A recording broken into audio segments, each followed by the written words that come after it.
EVM मशीनें जो लगाएंगे हम उनको उठा के फोड़ देंगे। मशीनें जो लगाएंगे हम उनको उठा के फोड़ देंगे।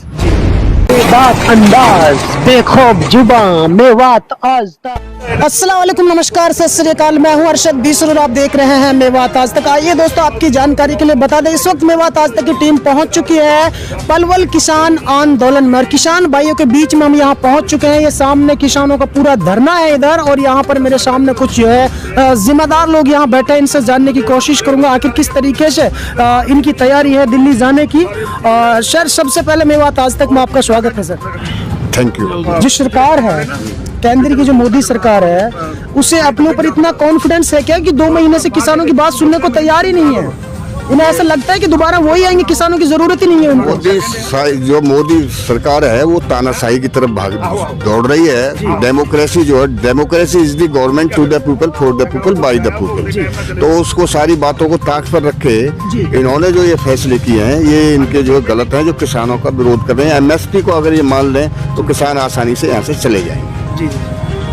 अच्छा सर, एक बार MSP का थोड़ा फायदा या नुकसान समझा दीजिए आप। तो MSP का जो रेट है ना जी, वो किसान को पूरा मिल जाएगा जी। अगर MSP पे कानून बनता है तो किसान को फसल का रेट जो बेनिफिट मिलेगा और उससे किसान को फायदा भी होगा जी। आपका नाम क्या सर? मेरा नाम है किशन सिंह चहल। आप कहाँ से हैं? चंदावली से जी। कब से इस धरने पर हैं? देखो, हम तो आते रहे 1.5-2 महीना से, मगर अब जो हम आज भूख हड़ताल पे हैं। अंकल जी, मेवात आज तक में आपका स्वागत है। जी हाँ, बोलिए। क्या लगता है आपको कि सरकार जो है झुकने को तैयार नहीं है और सरकार को इतना कॉन्फिडेंस हो चुका है कि वो दोबारा भी जो है EVM के सहारे शायद सरकार बना पाएगी, क्योंकि किसानों की जरूरत ही नहीं, लाखों किसान सड़कों पर हैं। ये तो देश के गद्दार हैं, सरकार नहीं है जी। ये सरकार होती अगर चुनी हुई देश प्रेमियों की सरकार होती तो किसानों के साथ ये व्यवहार नहीं करती। और जो इन्हें कानून बनाए जो इतने खराब हैं कि किसान तो मार ही दिए इन्हें। ये चाहते हैं कि राज EVM से आ जाएगा, नहीं, अब चुनाव जो होगा EVM से नहीं होगा, बैलेट पेपर पे होगा। बैलेट पेपर नहीं तो जनाब का बहिष्कार कर देंगे, नहीं करेंगे, नहीं वोट देंगे। कोई नोटा नहीं दबाना, नोटा दबा दिया फिर कर लेंगे। अब चुनाव जो होगा EVM से नहीं होगा, बैलेट पेपर पे होगा। बैलेट पेपर नहीं तो जनाब का बहिष्कार कर देंगे, नहीं करेंगे, नहीं वोट देंगे। कोई नोटा नहीं दबाना, नोटा दबा दिया फिर कर लेंगे। EVM मशीनें जो लगाएंगे हम उनको उठा के फोड़ देंगे, उसके बाद चुनाव करें। कितनी उम्र आपकी हो गई सर? मेरी 74 साल की होगी, 75 में चल रहा हूं। 74 साल की उम्र में यानी 73 साल देश को आजाद हो गई जी, और 74 साल आपकी उम्र हो गई। आपने कभी इतना बड़ा धरना देखा, प्रोटेस्ट? इतना बड़ा धरना तो कभी वर्ल्ड में नहीं सुना। देखा तो क्या, पहले एक धरना चला था 9 महीने 1907 में जी, जो शहीद भगत सिंह जी के पिता, दादाजी और चाचा जी तीनों ने की थी, किशन सिंह, अजीत सिंह और अर्जुन सिंह जी। तो वो धरना 9 महीने में खत्म हुआ था। अंग्रेज गवर्नमेंट ने भी मान लिया था। ये साले अंग्रेजों के भी पिट्ठू हैं, ये भी मान ही नहीं रहे। इस धरने को 5 महीने हो गए पंजाब मिला के, 2 तो जहाँ हो गए।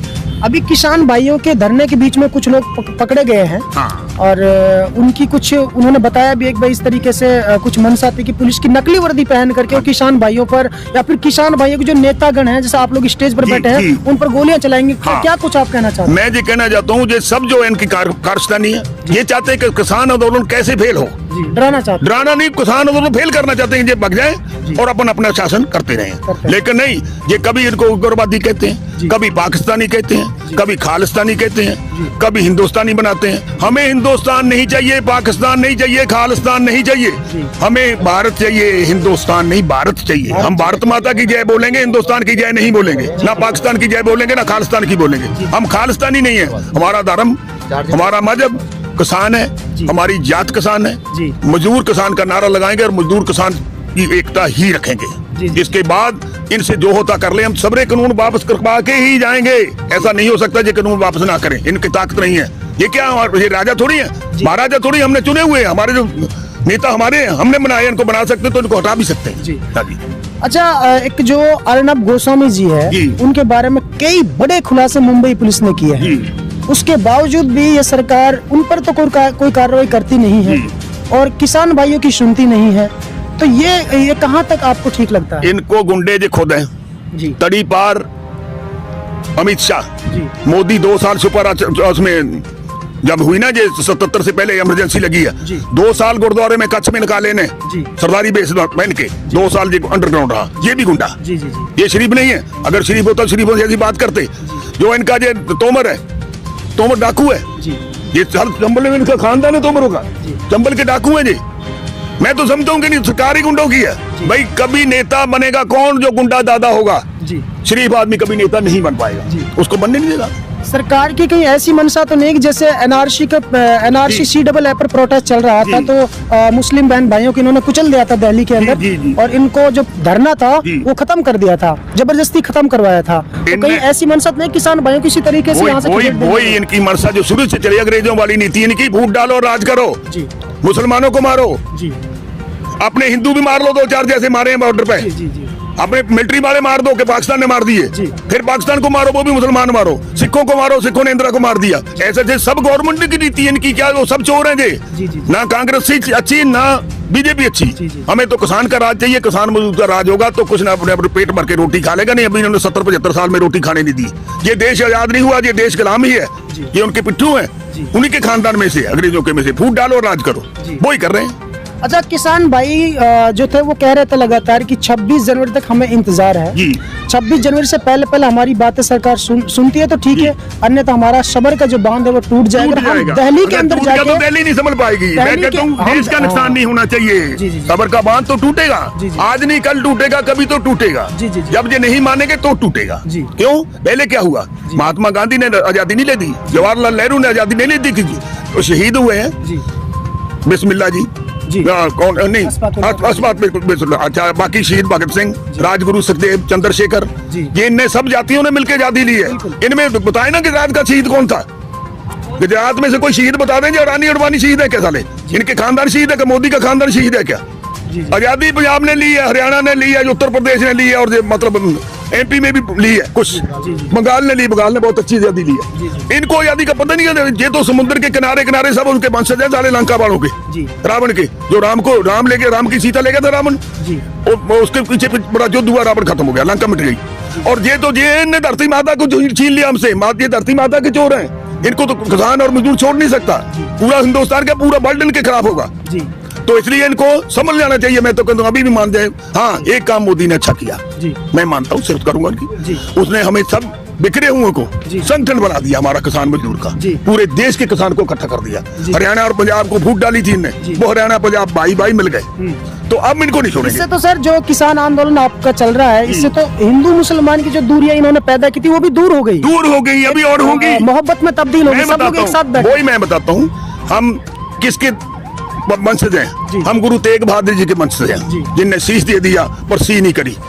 लेकिन उसके बाद अगर नहीं मानेंगे तो हम गुरु गोविंद सिंह जी की वंशज हैं, हम संत भी हैं और सिपाही भी हैं। अगर हम हाथ जोड़ के प्रणाम कर सकते हैं तो बाद में गुरु गोविंद सिंह ने तलवार भी उठाई थी, वो भी उसके शिष्य पर, वो भी कर सकते हैं। इनसे डरेंगे नहीं, इनको मारेंगे नहीं। अभी जब सबर का टूट जाएगा, मान सबर का, तब कुछ देखा जाएगा। जैसे आजादी भगत सिंह जी ने ली है, राजगुरु ने ली है, सुखदेव ने ली है, चंद्रशेखर ने ली है, उन्होंने ली है, तो उसके हिसाब से हमें भी सबर का बांध रखना है। अभी तो गुरु तेग बहादुर जी के सिख अपन बने हुए, उन्हीं की औलाद रहेंगे।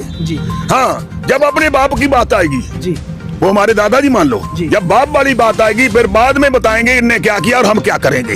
अभी कुछ नहीं करेंगे, अभी तो शांति और शांति। सरकार को ये बात समझ नहीं आ रही है कि जो जवान है, यानी चाहे वो पुलिस फोर्स के जवान है, चाहे सेना के जवान है, जहाँ लाखों की तादाद में किसान बैठे हैं, उनके बुजुर्ग बैठे हैं, उन्हीं की तो वो औलाद है। उनके हमारे बच्चे हम पे कोई, मैं 74 साल का हूँ, मेरे नाती भी कनाडा में है, पढ़ रहे हैं, जब मिलिट्री में है। हम शुरू से क्रांतिकारी खून के, ऐसा नहीं है। हमारे बुजुर्गों ने कनाडा से आके 1907 से आंदोलन चला के, बबर लहर, अकाली बबर लहर चली थी पहले। हरियाणा में हमें प्लाट भी मिले हैं, जमीन मिली, हमारे बुजुर्गों ने सजा झेली। जब भगत सिंह जी को फांसी लगाई गई, हमारे बुजुर्ग जेल में थे। हम चाहते हैं, हमें हिंदुस्तान नहीं चाहिए, भारत चाहिए, संगठन भारत चाहिए, जिसमें सब जाति मिलती हैं, जिसमें सबका आदर किया जाता, वो भारत है, वो ही भारत देश चाहिए हमें, जो पहले था। नहीं करा, मारा नहीं है, वो डेर करके बैठा ले आए होंगे तो तुम बैठे रहो, एक जगह कर दिए होंगे इकट्ठे, मारा नहीं है। अगर मारते तो शो नहीं करते। जब हमारे जमानों की शहीद को लाशें आई, उनकी लाशें कहाँ गई? वही मैं कहना चाह रहा हूँ। हाँ, उनकी लाशें कहाँ चली गई? इसने क्या काम किया है कि भाई उनको जो है अब इसका धान भटकाना है, मैनिफेस्टो में काम नहीं किया, इसने फिर क्या काम किया गई उसमें 370 रुपए और उस पर खड़े होगा राम मंदिर पे। भाई राम को तो हम भी मानते हैं जी। लेकिन वो कहिए कबीरदास ने ये आर्यों का देश है, पत्थर पूजे हरी मिले तो मैं पूजू पहाड़, याते तो चाकी भली पिसो खाए संसार। हम तब तक धरने पर रहेंगे जब तक कि ये 3 कृषि कानूनों को सरकार वापस नहीं ले लेती है। किसानों का ये भी कहना है कि अब नहीं चलने वाला देश में मंदिर मस्जिद हिंदू मुस्लिम नहीं चलने वाला। किसान चाहते हैं एक ऐसा सुनहरा भारत जहां कोई किसी की जात या धर्म ना पूछे।